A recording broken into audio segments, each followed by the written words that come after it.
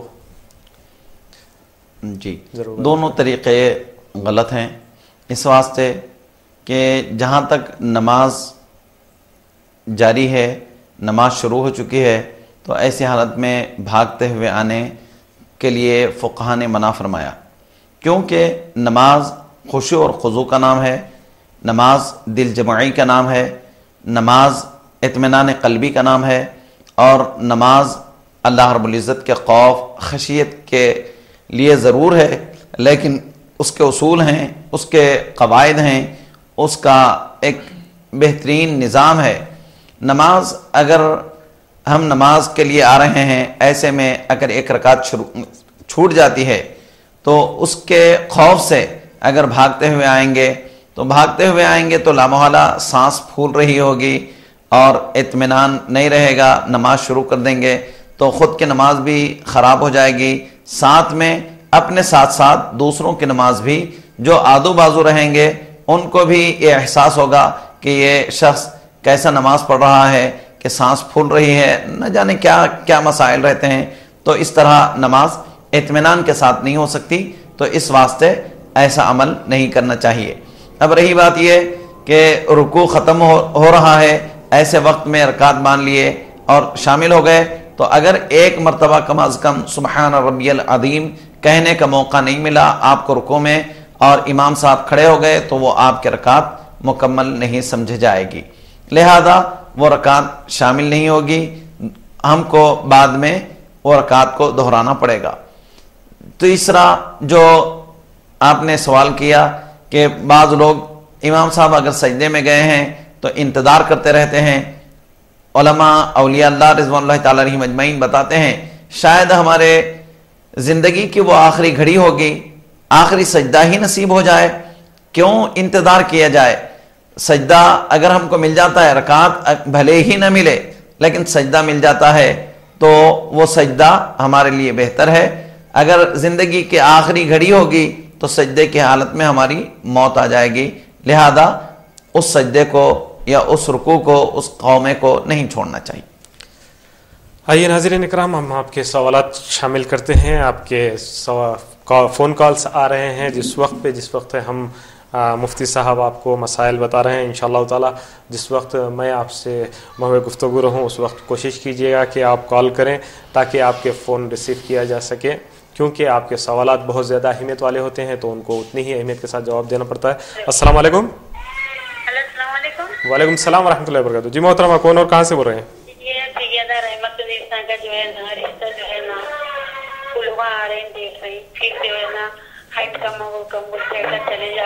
جی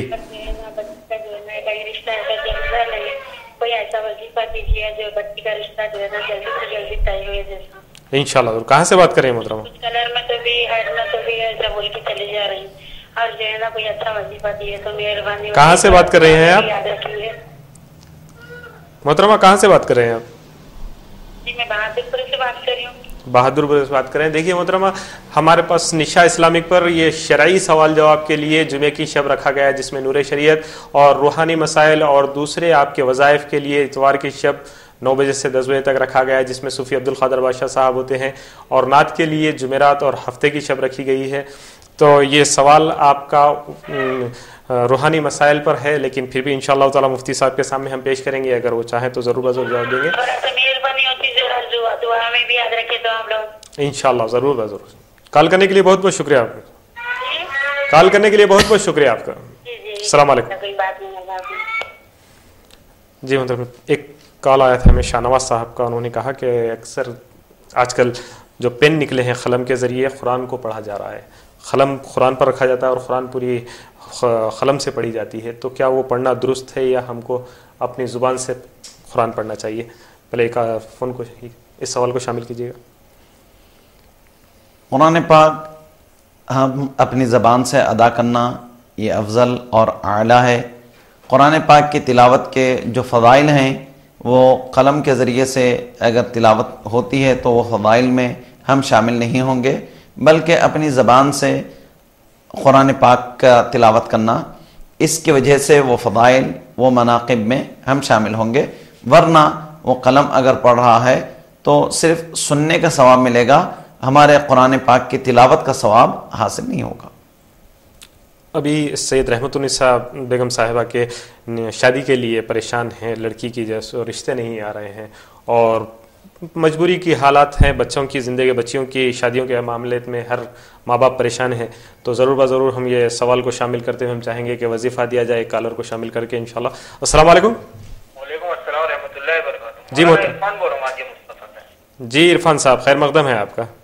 مولانا میرے کو ایک آنسر چاہیے، استخارہ صحیح طریقے سے کس طریقے سے کروں بتائیے. استخارہ کا صحیح طریقہ کیا ہے؟ انشاءاللہ تعالی ضرور سر. السلام علیکم. وعلیکم السلام ورحمۃ اللہ. تو بچیوں کی شادیوں کے لیے جس طریقے سے والدین پریشان ہیں تو چاہتے ہیں کہ کچھ وظیفہ دیا جائے، ان کے رنگ کے حساب سے یا پھر ان کا خط چھوٹا ہونے کی بنا پر رشتے نہیں جم رہے ہیں، کچھ وظیفہ دیا جائے. ان کے لیے سب سے بہترین وظیفہ یہ ہے کہ استغفار کی کثرت کی جائے، یعنی اللہ رب العزت کے دربار میں توبہ کرتے رہیں. استغفر اللہ العظیم و اتوب الیہ، استغفر اللہ العظیم و اتوب الیہ، یہ کلمات دہرائیں.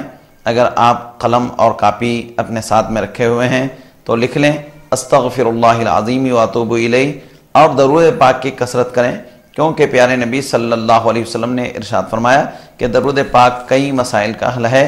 اور کسی شاعر نے کہا کہ ہر درد کی دوا ہے صلی علی محمد، سبحان اللہ، ہر درد کی دوا ہے صلی علی محمد، تعویذ ہر بلا ہے صلی علی محمد. تو ہر بلا کو ٹالا جا سکتا ہے درود پاک کی کثرت کے ذریعے سے. درود پاک کی کثرت کریں اور استغفار کی کثرت کریں.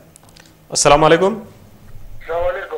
وعلیکم السلام ورحمۃ اللہ. جی محترم، کون اور کہاں سے بول رہے ہیں؟ رحمان بول رہا ہوں وادی ادا سے. جی رحمان صاحب، خیر مقدم ہے آپ کا. عمرے کے تعلق سے تھوڑا موضوع پہ بیان سننا تھا.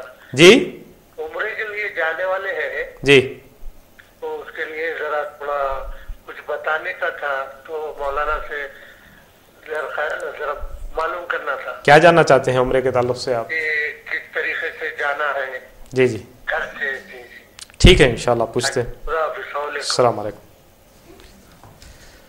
آئیے مولانا، ایک ہمارا اور ایک سوال عرفان صاحب نے کیا تھا کہ استخارہ کرنے کا صحیح طریقہ کیا ہے. انشاءاللہ تعالی اس کے بعد میں رحمان صاحب کا سوال شامل کیا جائے گا.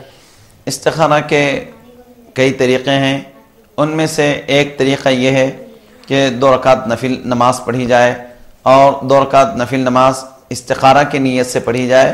اس کے بعد دعا استخارہ ہے جو بڑی ہے، آپ کسی بھی کتاب میں استخارہ کی کتابوں میں اس کو دیکھ کر پڑھ سکتے ہیں. ورنہ اگر یہاں پر بتا دیا جائے تو آپ اتنی جلدی سے لکھ نہیں سکتے، تو استخارہ کی دعا پڑھیں. استخارہ کی دعا پڑھ کر آپ نیت کریں، نیت کر کے سو جائیں. تو انشاءاللہ اگر 1 دن میں ہوگا تو 1 دن میں، 3 دن میں ہوگا تو 3 دن میں، 7 دن میں ہوگا تو 7 دن میں آپ کو جواب خواب کے ذریعے سے دیا جائے گا. اور اس کے خواب کو اگر سمجھ لیتے ہیں آپ تو مناسب ہے. اگر آپ نہیں سمجھ پاتے تو خواب کی تعبیر بتانے والوں کو بتائیں اپنا خواب، تو وہ آپ کو بتا دیں گے کہ اس کا مطلب کیا ہے. آپ وہ کام کرنا ہے نہیں کرنا ہے آپ کو بتا دیا جائے گا. سبحان اللہ، سبحان. السلام علیکم. السلام علیکم. السلام علیکم. محترم آپ کی آواز برابر نہیں آ رہی ہے ہمیں. استخارہ کے تعلق سے یہ بھی عرفان صاحب کے جواب کو ہم دیتے ہوئے، رحمان صاحب جو وادی ہدا سے آپ نے کال کیا اور جاننا چاہتے ہیں کہ عمرے کے تعلق سے کس طریقے سے عمرہ کرنا چاہیے، تو میں چاہوں گا کہ اگر ہم اس پروگرام کے آخر میں اس سوال کو رکھتے ہوئے تفصیلی انداز میں ہی صحیح 10 منٹ ہی گفتگو عمرے کے طریقے پر، کس طریقے سے عمرہ کیا جائے اور کس طریقے سے بارگاہ نبوی صلی اللہ علیہ وسلم کی زیارت کی جائے، اس پر خاص گفتگو کرتے ہوئے آج کے پروگرام کا اختتام کریں گے. السلام علیکم. تو ہم بارہا ناظرین اکرام سے گزارش کر رہے ہیں کہ آپ جب کبھی بھی کال کریں تو یہ دیکھیں کہ آپ کا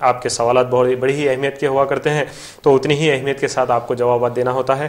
آئیے ناظرین، ہمارا پروگرام کا اختتام کا وقت ہوا جاتا ہے، اور اسی طرح سے ہر جمعے کی شب نور شریعت کے عنوان سے ہم آپ کے روبرو رہیں گے.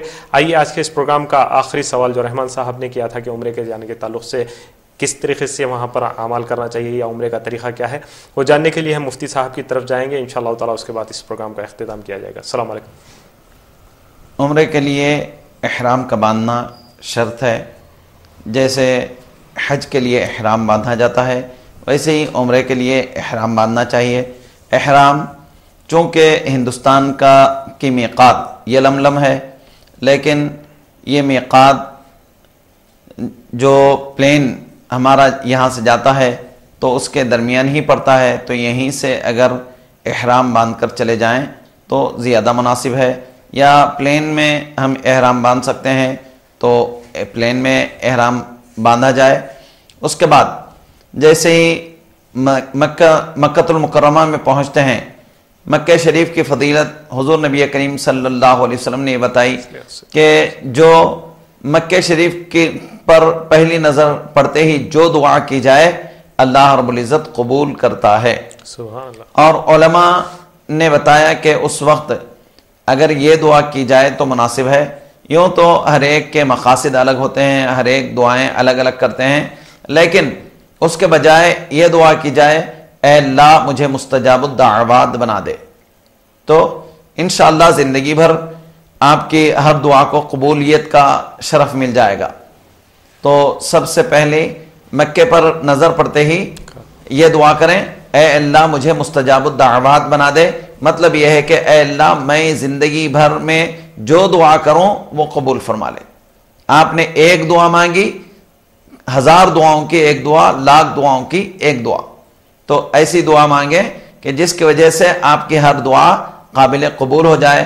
اس کے بعد وہاں کے جو ارکان ہیں وہ ادا کرنے کے بعد نبی کریم صلی اللہ علیہ وسلم کی بارگاہ بے کس پناہ میں جانا بہت ہی اہمیت کا حامل ہے. پیارے نبی صلی اللہ علیہ وسلم نے فرمایا من زار قبری وجبت لہو شفاعتی، جو میری قبر کی زیارت کرے گا اس کے لیے میری شفاعت واجب ہے. اس واسطے کہ انسان موت کے بعد ختم ہو جاتا ہے، لیکن پیارے نبی صلی اللہ علیہ وسلم حیات طیبہ میں ہیں. پیارے نبی صلی اللہ علیہ وسلم جلوگر ہیں. آقا صلی اللہ علیہ وسلم ہر سلام کرنے والے کے سلام کا جواب دیتے ہیں. تو پیارے نبی صلی اللہ علیہ وسلم نے فرمایا من زار قبری کمن زارنی فی حیاتی، جس نے میری قبر مبارک کی زیارت کی میرے ظاہری پردہ فرمانے کے بعد، گویا کہ اس نے مجھے اپنے حیات میں دیکھا ہے. ومن زارنی وجبت لہو شفاعتی، اور جو میری حیات میں میری زیارت کرے گا اس کے لیے میری شفاعت واجب ہو جائے گی. تو انشاءاللہ زیارت حرمین سے مشرف ہونا ایک بڑی سعادت ہے، ایک بڑی دولت ہے. اگر اخلاص نیت کے ساتھ یہ عمل کیا جائے تو اللہ رب العزت کے پاس بڑا مقام، بڑا مرتبہ حاصل ہوگا. اور اس کو عمرے کو چھوٹا حج کہا جاتا ہے، کیونکہ حج کے ارکان عمرے میں بھی شامل ہیں. سوائے چند ارکان کے عمرے میں بھی بہت سے ارکان شامل ہیں. تو معزز عمرہ کرنے والوں، اللہ رب العزت کی بارگاہ میں ہم سب کے لیے دعا کرو، بلکہ ساری امت کے لیے دعا کریں کہ امت محمدی صلی اللہ علیہ وسلم ہدایت پر گامزن رہے. سبحان اللہ، سبحان اللہ. ناظرین اکرام، اسی کے ساتھ ہم اپنے پروگرام کا اختتام کرتے ہوئے چند اشعار آپ کے سامنے کہ مجھے یاد آ رہا ہے در مصطفیٰ پہ جانا، سبحان میرے خواب آرزو کا وہ حقیقتوں میں آنا، نہ کسی سے کوئی نسبت نہ تعلق زمانہ، تیرا وصف لکھتے رہنا تیرے گیت گنگنانا. سبحان. اور یہ پکار ہو رہی تھی کہ سوال کرنے والوں کوئی رہ نہ جائے دیکھو جو طلب ہو لیتے جانا، سبحان. کوئی رہ نہ جائے دیکھو جو طلب ہو لیتے جانا. اور کہتے ہیں کہ جو نہ در پہ ان کے جاتے جو نہ سر وہاں جھکاتے، جو نہ در پہ ان کے جاتے جو نہ سر وہاں جھکاتے، تو ادیب کیا سناتے یہ کلام عارفانہ، تو ادیب کیا سناتے یہ کلام عارفانہ.